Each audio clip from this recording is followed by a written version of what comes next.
Dear students, good morning. तो आपको हम बायो जियो केमिकल साइकिल में कौन कौन से पढ़ा चुके थे। नाइट्रोजन साइकिल पढ़ा चुके थे। नाइट्रोजन साइकिल के साथ साथ हम आपको कार्बन साइकिल पढ़ा चुके थे।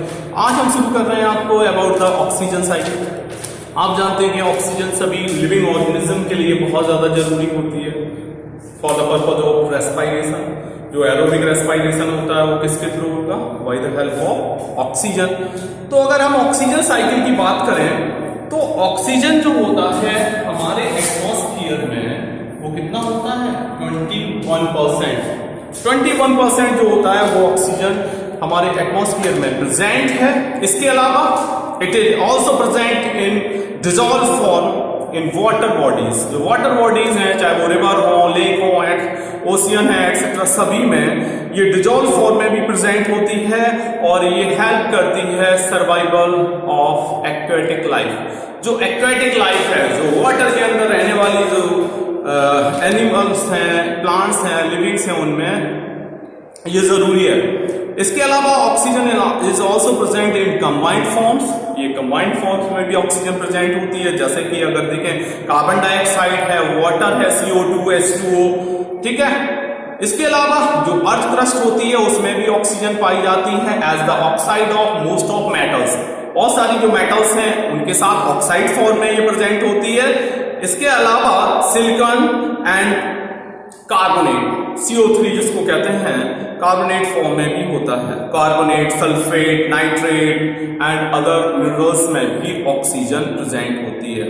इसके अतिरिक्त oxygen is an essential component of most biological molecules. जो बायोमॉलिक्यूल्स हैं, जैसे कार्बोहाइड्रेट है, प्रोटीन है, फैट है, न्यूक्लिक एसिड है, इन सब में जो ऑक्सीजन होती है वो बहुत एसेंशियल कंपोनेंट होती है।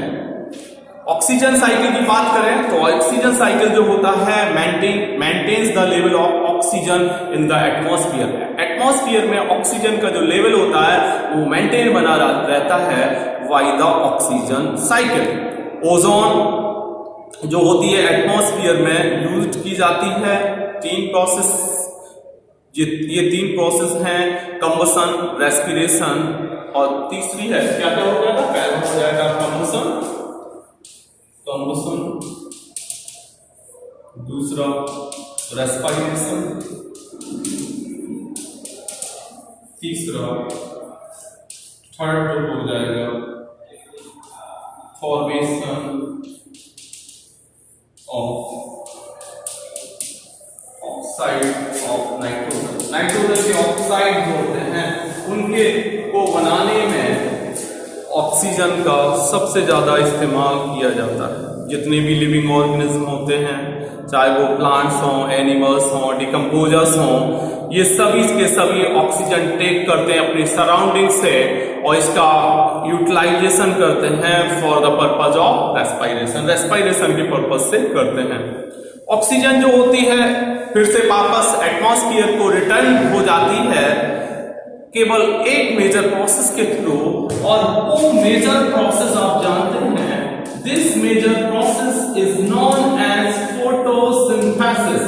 इस मेजर प्रोसेस को हम क्या बोलेंगे? फोटोसिंथेसिस बोलते हैं। Green plants are a major source of oxygen in the atmosphere. Atmosphere में जो ग्रीन प्लांट्स होते हैं, ये ग्रीन प्लांट्स मेजर सोर्स है। ये मेजर सोर्स काय के हैं? They are the major source of oxygen. जो ऑक्सीजन रिटर्न मिलती है उसके मेजर सोर्सेस हैं। अब हम ऑक्सीजन साइकिल का फिगर यहां बना रहे हैं, उसे आप बना लीजिए। देखो, सबसे पहले ऑक्सीजन जो होगी, एटमॉस्फेरिक ऑक्सीजन को लेंगे, यहां हम दिखा देंगे। देखो, ये हो गई एटमॉस्फेरिक ऑक्सीजन। एटमॉस्फेरिक ऑक्सीजन, ठीक है। एटमॉस्फेरिक ऑक्सीजन हो गई। ये एटमॉस्फेरिक जो ऑक्सीजन है वो आ जाएगी, उसका इस्तेमाल होगा for the purpose of respiration. यहां दिखा दोगे आप क्या? यहां दिखा दो रेस्पायरेशन। आप जानते हैं कि ऑक्सीजन का इस्तेमाल किसके लिए किया जाता है? For the purpose of respiration. अब रेस्पिरेशन में आप जानते हैं कि रेस्पिरेशन में अल्टीमेटली क्या फॉर्म होगा? Ultimately carbon dioxide will be form, CO2 बना, और ये CO2 जो बनेगा, इस CO2 को हमने यहाँ दिखा दिया। अब CO2 को क्या होगा? यहाँ आप दिखाएंगे process, this process is the photosynthesis. इस प्रोसेस को आप बोलेंगे फोटोसिंथेसिस। आप जानते हैं कि प्लांट्स जो होते हैं वो रेडिएंट एनर्जी को केमिकल एनर्जी में बदल देते हैं, और उसके लिए उन्हें कौन कौन सी चीजें चाहिए होती हैं? Carbon dioxide as well as water. यहां हम CO2 की जगह H2O लिखते हैं। क्या लिखते हैं? यहां H2O कर दो, CO2 एक दूसरे स्टेप में आप दिखा सकते हो यहां से, क्योंकि रेस्पिरेशन में कार्बन डाइऑक्साइड भी बनता है और वाटर भी बनता है, तो कार्बन डाइऑक्साइड दिखा दिया है यहां, और वहां दिखा दिया हमने वाटर को दिखा दिया। तो आप जानते हैं कि जो फोटोसिंथेसिस होती है, फोटोसिंथेसिस में plants carbon dioxide along with water का यूटिलाइज करते हैं, और finally they form the oxygen. वो क्या बनाएंगे? दे फाइनली फॉर्म द, वो बना लेंगे ऑक्सीजन को बनाएंगे। यहां देखो ऑर्गेनिक मॉलिक्यूल्स, यहां क्या दिखाएंगे? यहां बनेगा फोटोसिंथेसिस में क्या बनेगा? फोटोसिंथेसिस में बनेगा ऑर्गेनिक मॉलिक्यूल। देखो देखो यहां क्या लिख रहे हैं? Organic molecule. आपने देखा कि फोटोसिंथेसिस में क्या बनता है? ग्लूकोज बनता है, तो वो हम दिखा दे रहे हैं। यहां फोटोसिंथेसिस हुआ एंड फाइनली क्या बन गया? अब इसका इस्तेमाल, जैसे यहां ये बना C6H12O6 दैट इज ग्लूकोज बना, तो ग्लूकोज का इस्तेमाल कहां हो गया? In the respiration. रेस्पिरेशन में यूटिलाइजेशन हो गया, तो जब रेस्पिरेशन होगा तो क्या बनेगा? Carbon dioxide and water will be form. तो ये हमने नीचे इसको देखो क्या, ऑक्सीजन साइकिल इन नेचर। तो ये फिगर है oxygen cycle in nature. Oxygen cycle in nature. ये ऑक्सीजन साइकिल नेचर में कैसे होता है, इसका स्क्रीनशॉट ले लो आप जल्दी से। ले लिया स्क्रीनशॉट? तो इसमें देखो क्या क्या बता रहा है। सबसे पहले एटमॉस्फेयर जो ऑक्सीजन थी उसको रेस्पिरेशन के लिए यूज किया। रेस्पिरेशन में क्या बना? कार्बन डाइऑक्साइड बन गया, वाटर बन गया। अब कार्बन डाइऑक्साइड और वाटर जो बनता है, इसमें बाई प्रोडक्ट्स बनते हैं रेस्पिरेशन में, उनको यूटिलाइज कर लिया जाता है फोटोसिंथेसिस में। और फोटोसिंथेसिस के बाई प्रोडक्ट्स क्या बनेंगे? Oxygen as well as their organic food. ये ऑर्गेनिक मॉलिक्यूल बना दिया हमने, ग्लूकोज दैट इज C6H12O6। अब इसको यूटिलाइज किया जाएगा इन द रेस्पिरेशन। तो इस तरीके से आपने देखा कि ऑक्सीजन का इस्तेमाल काय के लिए बताया हमने, कंबशन के लिए, रेस्पिरेशन में यूज होगा, जो और ऑक्साइड जो होंगे नाइट्रोजन के, उनको बनाने में किया जाएगा। ऑक्सीजन फिर से वापस आने का केवल एक ही सोर्स है, और वो है ग्रीन प्लांट्स। ग्रीन प्लांट्स क्या करेंगे? In presence of carbon dioxide water, they will be form oxygen along with their food that is glucose. So this is all about the oxygen cycle.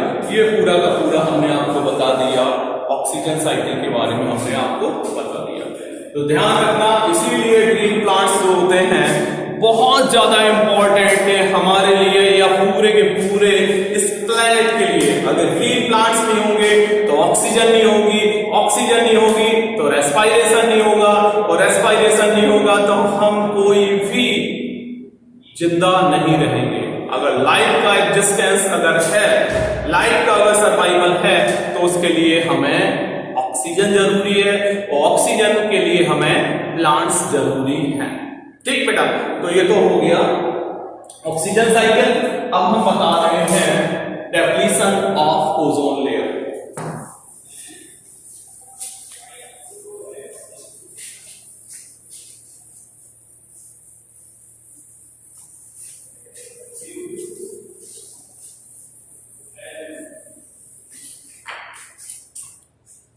अब बता रहे हैं आपको डेप्लीशन ऑफ ओजोन लेयर। आप जानते हैं कि हमारे एटमॉस्फेयर के स्ट्रेटोस्फीयर पार्ट में ओजोन लेयर प्रेजेंट होती है और ये ओजोन लेयर जो अल्ट्रावायलेट रेडिएशन जो सन से आता है उससे हमें प्रोटेक्ट करती है। तो ये जो ओजोन है बहुत ज़्यादा ज़रूरी है। अगर हम बात करें ओजोन जो है वो पॉइजनस इन नेचर होती है। ओजोन का निर्माण जो फॉर्मेशन होता है एटमॉस्फेयर का जो स्ट्रेटोस्फीयर पार्ट है उसमें अल्ट्रावायलेट जो रेडिएशन है ऑक्सीजन गैस के थ्रू होता है। अब यहां देखो ओजोन कैसे बनता है। ये ऑक्सीजन है, ऑक्सीजन के ऊपर अल्ट्रावायलेट रेडिएशन जो कि सन से निकल रहा है वो जब ऊपर पड़ता है, ये कहां से आ रहा है? सन से। वो अल्टीमेटली क्या होगा, ये ओजोन का जो मॉलिक्यूल होगा वो दो ऑक्सीजन के एटम में टूट जाएगा और ये ऑक्सीजन का एटम जो होता है वो हाईली रिएक्टिव होता है। हाईली रिएक्टिव होने की वजह से ये ऑक्सीजन से क्या कर लेगा, ये ऑक्सीजन के साथ कंबाइन हो जाएगा and finally it will form ozone और ये क्या बना लेगा, ये ओजोन बन जाएगी। ये ऑक्सीजन मॉलिक्यूल हो गया और ये वाला जो है और ये क्या है, ये अकेला O लिखो यानी कि ये oxygen atom, this is the oxygen atom and finally ozone will be form. इस तरीके से ओजोन के मॉलिक्यूल का actually this is the ozone molecule है, ये ओजोन का मॉलिक्यूल इस तरीके से बन जाता है। ध्यान रखना, आगे बढ़ो। अब ओजोन लेयर डेप्लीशन का मतलब होता है the thinning of ozone layer. The thinning of ozone layer is commonly known as ozone layer depletion, उसको ओजोन लेयर डिप्लीशन कहेंगे। ओजोन जो है डिप्लीटेड होने का सबसे मेन कारण जो है जो एयर पॉल्यूटेंट्स होते हैं, क्या होते हैं, air pollutants and these air pollutants are mainly CFCs। CFCs सुने होंगे, क्लोरोफ्लोरोकार्बन जो होता है वो CFCs बोले जाते हैं और ये रेस्पॉन्सिबल होता है for the depletion of ozone layer in our stratosphere. इसके अलावा CFCs के अलावा और भी कई हैं, जैसे मीथेन है, ऑक्साइड्स जो नाइट्रोजन के हैं, इनकी वजह से भी डिस्ट्रक्शन होता है ओजोन का। ओजोन लेयर से हमें क्या क्या फायदा है, सबसे बड़ा फायदा है, अब ओजोन लेयर से अगर आप प्रॉब्लम की बात करें तो प्रॉब्लम का मतलब है कि अगर ओजोन लेयर में डेप्लीशन या छेद होगा, होल होगा तो it will be cause skin cancer. क्या हो जाएगा, लोगों में स्किन कैंसर हो जाएगा। इट कॉज कैटारैक्ट, ये कैटारैक्ट जिसे मोतियाबिंद कहते हैं वो भी इससे होगा। इसके अलावा जो हमारा इम्यून सिस्टम है वो भी इफेक्टेड होगा। अब ओजोन लेयर्स के डिप्लीशन को हम कैसे रोक सकते हैं, इसका प्रिवेंशन कैसे कर सकते हैं, तो अगर प्रिवेंशन की बात की जाए तो सबसे ज्यादा जरूरी है कि जो आपको कारण पता चल गया CFCs, इस CFCs को हमें बहुत कम यूज करना है। तो हम कह सकते हैं reduce the use of chlorofluorocarbon in refrigerators, air conditioner etcetera. Air conditioner और रेफ्रिजरेटर्स में इसका कम से कम इस्तेमाल होना चाहिए। अवॉइड यूजिंग CFCs का इस्तेमाल एरोसॉल एंड स्प्रेज एटसेट्रा में नहीं किया जाना चाहिए। Complete freeze on large scale production of CFCs का लार्ज प्रोडक्शन है, प्रोडक्शन पर रोक लगानी चाहिए। सबसे पहले अगर देखें तो ओजोन होल दिखाई दिया था एंटार्क्टिका में, इसको फर्स्ट टाइम देखा गया था एंटार्क्टिका में इन द ईयर ऑफ 1985। 1985 में एंटार्क्टिका में first time ozone layer depletion को या ओजोन होल को ऑब्जर्व किया गया और इसको मेजर किया गया था डॉप्सन स्पेक्ट्रोमीटर। क्या किया गया, किससे किया गया था, डॉप्सन स्पेक्ट्रोमीटर के थ्रू किया गया था। और इसको की जो यूनिट होती है, यूनिट की बात करें तो डॉप्सन होती है, जैसे कि यहाँ आपने पहले से लिख रखा है, तो इसको बोलते हैं डॉप्सन यूनिट। क्या बोलेंगे?